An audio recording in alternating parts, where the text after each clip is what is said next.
Hello everyone. सो आज हम लोग पढ़ने जा रहे हैं मोल कॉन्सेप्ट। मोल कॉन्सेप्ट क्या है, इसको समझने के लिए हमें किसकी मदद लेनी पड़ती है? फॉर्मूलाज की मदद लेनी पड़ती है।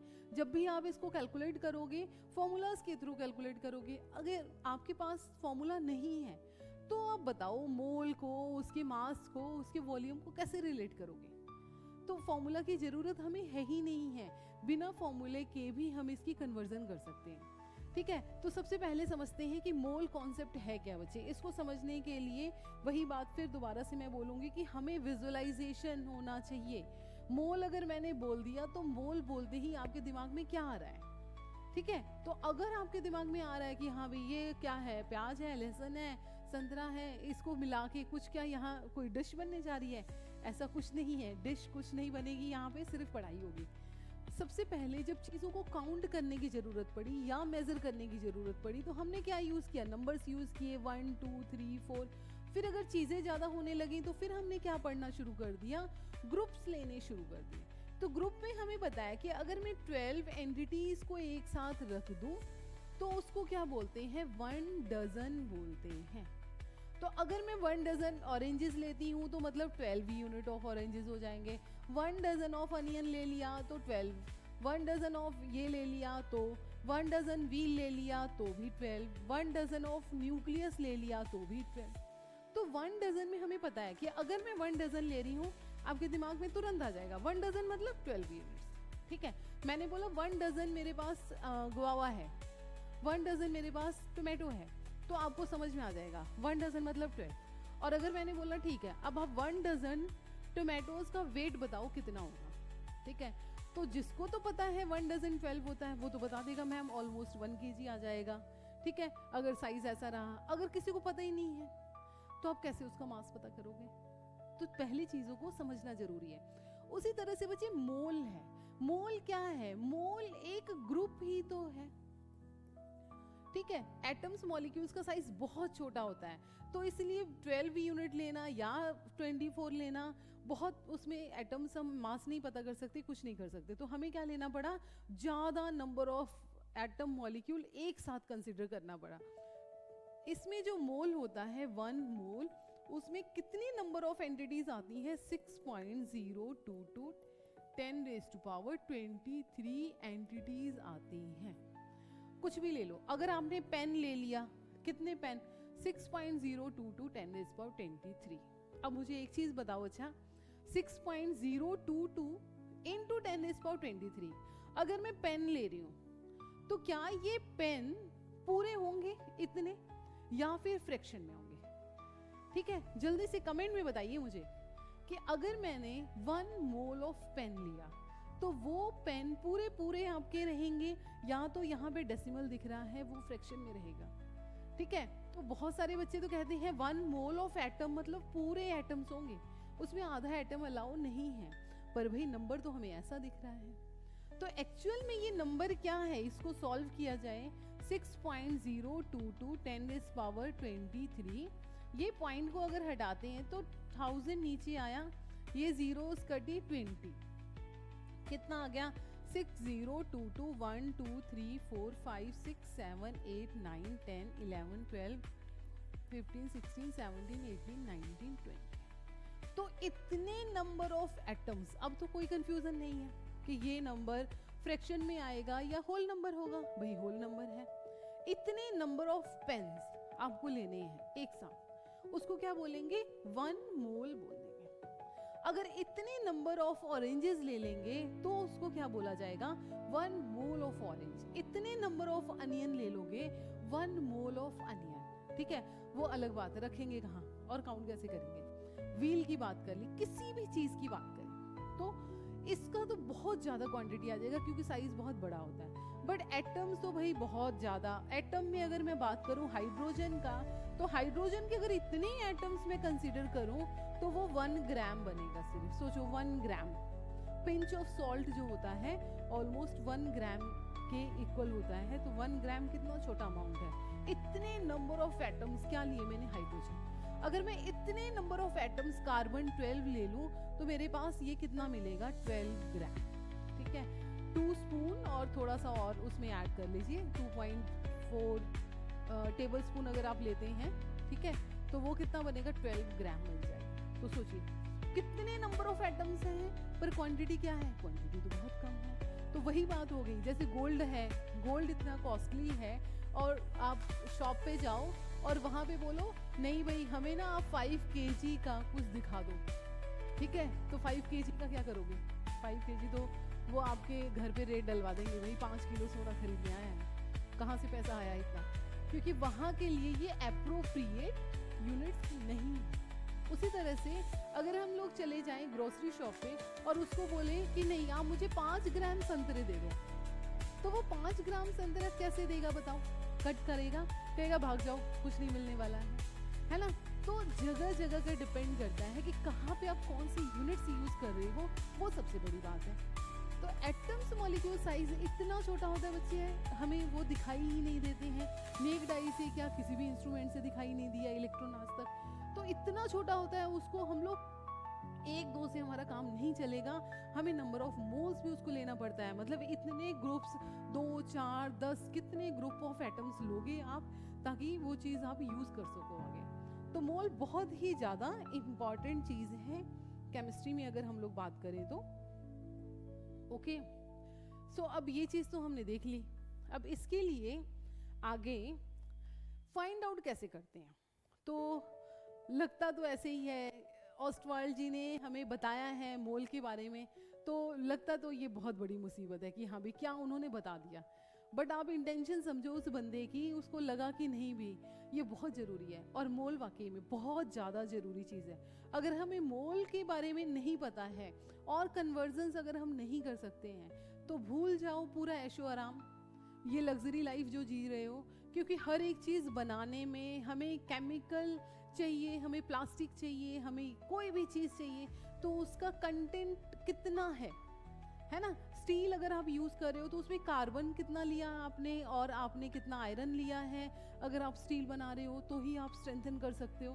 तो भाई एप्रोप्रिएट अमाउंट होना चाहिए जब भी हम आप कोई चीज़ बनाने जाते हैं, पता करना है 1 mole is the amount of substance that contains. हाँ जी, 1 मोल क्या है, अब देखो नॉर्मली तो हमने ऐसे अब हमने समझ लिया, पर कैसे बताया गया, हमें बोला गया है कि 12 ग्राम क्या ले लेंगे ऑफ कार्बन 12, तो जितने उसमें नंबर ऑफ एटम्स आएंगे उस ग्रुप को हमने बोल दिया 1 मोल, ठीक है। अगर जैसे मैंने बोला कि मैंने ऑरेंजेस, मुझे 2 kg मेरे पास नहीं है, मेरे पास कोई ऐसा डिवाइस नहीं है या फिर मेरे पास वेइंग मशीन नहीं है, ठीक है, फिर भी मुझे क्या करने हैं, मुझे ऑरेंजेस बेचने हैं, अब क्या करेंगे, तो अब मैंने अपनी तरफ से बोल दिया कि अगर मेरे पास से आप 12 ऑरेंजेस लेकर जाओगे तो वो 2 kg होगा।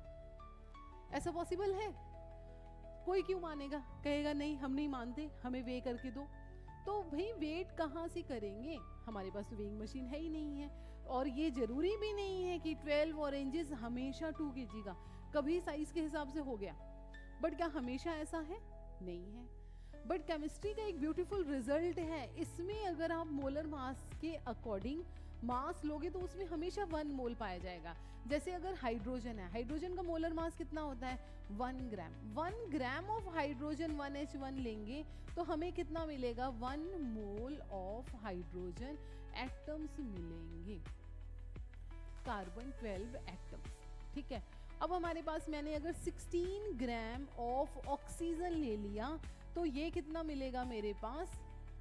1 मोल ऑफ हाइड्रोजन एटम। अब आप ऑक्सीजन, अब आप समझ रहे हो 1 मोल कितना हुआ? मैंने बोला ये ग्रुप में है, एक ग्रुप मैंने ले लिया, पर अगर दूसरा बच्चा कह रहा है नहीं नंबर ऑफ एटम चाहिए तो 6.022 10⁻23 एटम्स होंगे, इसमें भी 6.022 10⁻23 एटम्स होंगे, इसमें भी वही सेम चीज होगी, ठीक है। और एक बच्चा कह रहा है नहीं अब मुझे बताओ कि ये इसको रखने के लिए कितनी जगह चाहिए, मतलब वॉल्यूम कितना ये ऑक्यूपाई करेगा, मुझे नहीं पता है। तो वॉल्यूम ऑक्यूपाई करने के लिए क्या करेंगे? मैंने बोला ठीक है आप 10 सेंटीमीटर क्यूब का एक बास्केट ले आओ, कर्टन ले आओ जिसमें 12 ऑरेंजेस आ जाएंगे, तो क्या वो 100% वॉल्यूम को ऑक्यूपाई कर लेगा? ऐसा तो नहीं है। तो हमें यहाँ पे बोला गया है कि अगर हमारे पास 12 ग्राम ऑफ कार्बन है तो कितना वॉल्यूम ऑक्यूपाई करेगा ये 22.4 लीटर। ठीक है, 22.4 लीटर, ये भी 22.4 लीटर, ये भी 22.4 लीटर। ओके, तो ये रिलेशंस हैं, आप कहीं से भी कहीं पे भी जा सकते हो। तो सारी चीजें सेम है बच्चे। इसको आप एक और अलग तरीके से समझ सकते हो, विजुलाइज करना है भाई, है ना। हमें वेब सीरीज बनानी है इसकी, तो वेब सीरीज बनाने के लिए नॉलेज होनी चाहिए उस चीज के लिए। तो अब हमने क्या किया, मैंने वाटर ले लिया। वाटर कितना है ये मैंने बोला 250 ml है, मैंने बोल दिया 250 ml है। ठीक है, अब हम भाई वैसा हमारा ग्रुप है, सारे बच्चे वैसे हैं जो एक से एक साइंटिस्ट हैं, ओस्टवर्ल्ड से भी बड़े बड़े साइंटिस्ट हैं। तो एक कह रहा है नहीं मैं नहीं मानता हूँ, मुझे क्या चाहिए, मुझे इसका वेट चाहिए। तो वेट करा बच्चे ने, उसको कितना मिला, उसको 100 ग्राम मिल गया। देखो पानी वही है, वही एक गिलास पानी है जिसमें क्या है 250 ml जगह ली है उसने वॉल्यूम। दूसरा अगर मैंने मास उसका चेक किया तो कितना आया 100 ग्राम। तीसरा और नवाब वो कह रहा है नहीं, मुझे तो नंबर ऑफ मॉलिक्यूल्स चाहिए। ठीक है, नंबर ऑफ मॉलिक्यूल्स। अब नंबर ऑफ मॉलिक्यूल्स वाटर के पता करो, तो वो जब वाटर की नंबर ऑफ मॉलिक्यूल्स पता करेगा तो वो लिख लेगा। आप भी कर सकते हो कैलकुलेट, देखते हैं अभी करके। और तीसरा क्या कह रहा है, नहीं मैं तो एक अलग ही इंस्पायर हूँ ओस्टवर्ल्ड से, तो मुझे नंबर ऑफ मोल्स बताओ भाई, कितने नंबर ऑफ मोल्स मिलेंगे मुझे 100 ग्राम वाटर में। बात किसकी हुई, उसी पानी की बात हुई। क्या हमने पानी ऊपर नीचे किया, ज्यादा कम किया, बिल्कुल भी नहीं। पानी हमारा उतना ही है, उसकी क्वांटिटी सेम है, पर बोलने का तरीका, पूछने का तरीका अलग अलग है। एक बच्चा कह रहा है वॉल्यूम, दूसरा कह रहा है मास, तीसरा कह रहा है नंबर ऑफ मॉलिक्यूल, फोर्थ कह रहा है नहीं नंबर ऑफ मोल्स भी देखनी है। तो उसके लिए आप कैसे चेक करोगे, देखो मुझे क्या पता करना है, मुझे इसका नंबर ऑफ मॉलिक्यूल्स पता करने हैं। तो हमने अभी पढ़ा है, जो चीज आपको पता करना है बच्चे उसको इधरली साइड रखो, नंबर ऑफ मॉलिक्यूल्स, और कितने में है 100 ग्राम ऑफ वाटर में। ठीक है, ये हमें पता करना है। तो पहली बात ग्राम, हमें मोलर मास ले लेना है, molar mass of water. 1 molar mass में कितना आएगा, कितने नंबर ऑफ 1 मोल में कितने नंबर ऑफ मॉलिक्यूल्स होते हैं 6.022 10⁻23। ओके, वाटर का मोलर मास देखिए H2O 2 + 16 तो कितना आ जाएगा 18 ग्राम। तो 18 ग्राम में 6.022 10⁻23 मॉलिक्यूल्स हैं, किसके, वाटर के। तो 1 ग्राम में कितना हो जाएगा 6.022 10⁻23 डिवाइडेड बाय 18, और कितना आया था 18 ग्राम। 18 ग्राम में कितना हो जाए, कितना था 100 ग्राम में कितना आ जाएगा 6.022 10⁻23 18 × 100। तो ऐसी फॉर्मूला आप नहीं करते हो, ये गिवन मास है, ये क्या है मोलर मास है, इनटू एवोगैड्रो नंबर। अगर आपको फॉर्मूला रटने की जरूरत ही नहीं है, तो इसको बच्चे आप कैलकुलेट करो, आपको यहाँ पे आंसर मिल जाएगा। ठीक है, इतनी बात समझ में आई। अब दूसरा बच्चे कह रहे हैं नंबर ऑफ मोल्स पता करने हैं, तो ठीक है भाई 18 ग्राम में 1 मोल होता है, 1 ग्राम में क्या हो जाएगा 1/18 मोल। 100 ग्राम में क्या हो जाएगा 1/18 × 100 मोल हो जाएगा। समझ आई बात। तो क्या क्या मिला हमें 250 ml और 100 ग्राम, और कितना है 100/18 मोल, और क्या मिला था अभी हमें 6.022 10⁻23 डिवाइडेड बाय 18, और मास था हमारे पास 100। इतने नंबर ऑफ मॉलिक्यूल्स। ठीक है, कैसे भी आप कैलकुलेट कर सकते हो बच्चे, देखिए बहुत आसान है, हमें किसी भी फॉर्मूला में जाने की जरूरत नहीं है। अभी देखिए आप और भी एग्जांपल्स लेते हैं हम लोग। देखिए अमाउंट ऑफ, ये सारी चीजें तो मैंने आपको बता दी हैं।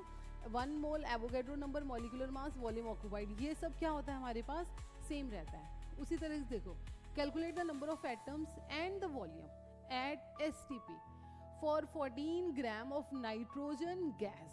हाँ जी, नंबर ऑफ एटम्स पता करने हैं, हमें क्या करना है, हमें रिलेशन लिखना है। क्या है, नंबर ऑफ एटम्स क्या होता है 1 मोल, और क्या होता है मोलर मास। ठीक है, ये हमें पता है, ये सारी चीजें, इसमें अमाउंट चेक करोगे, अमाउंट क्या आएगा, सेम आएगा। तो आप देखो किसके किसके साथ रिलेशन है, नंबर ऑफ एटम्स में और मास में। तो मास वाला और नंबर ऑफ ये मोलर मास का और नंबर ऑफ एटम्स की इक्वेशन रख लेनी है। इधर क्या रखना है, इधर नंबर ऑफ एटम, जो आपको पता करना है, पता ये करना है नंबर ऑफ एटम्स। हाँ जी, नाइट्रोजन है, नाइट्रोजन अगर हम लोग चेक करें तो 14 होता है इसका ग्राम मोलर मास, और N2 है तो कितना हो जाएगा 28 ग्राम। ठीक है, सो यहाँ पे क्या मिल जाएगा हमें, 28 ग्राम में 6.022 10⁻23, 1 ग्राम में क्या हो जाएगा 6.022 10⁻23 divided by 28 number of atoms. Okay, आसान है, देखा कितना आसानी से है, कोई फॉर्मूला नहीं लगाना है आपको। अब यहाँ पे इक्वेशन देखिए, calculate the volume occupied by the 88 grams of carbon dioxide. क्या कह रहा है, वॉल्यूम बताना है हमें। अब जो चीज बतानी है वो इधर लिख लो, 22.4 लीटर, और क्या दिया है, मोलर मास दिया है ना। मोलर मास किसका कार्बन डाइऑक्साइड, कार्बन डाइऑक्साइड का चेक करो, ये कितना आ जाएगा 12, 16 2 32, कितना हुआ 44। मोलर मास की बात हो रही है तो ग्राम, मोलर मास का मतलब पता है ना कितना लेना है, 6.022 10⁻23 मॉलिक्यूल्स लेने हैं। तो इतने सारे मॉलिक्यूल्स इतने से मास में 44 ग्राम। पर एक अगर मॉलिक्यूल बात करें कार्बन डाइऑक्साइड, तो ये क्या आ जाएगा, ये 44U लिखेंगे इसको। ठीक है, ये 1 मॉलिक्यूल का है और ये किसका है 1 मोल का है, ध्यान रखना है। तो यहाँ पे क्या आ गया, 44 ग्राम में हमारा इतना है, 1 ग्राम में 22/4 लीटर डिवाइडेड बाय 44, और कितना दिया है 88। 22.4 44 लीटर इंटू 88, ये 2 कितना आ गया 8.44 लीटर्स, ये वॉल्यूम आ गया।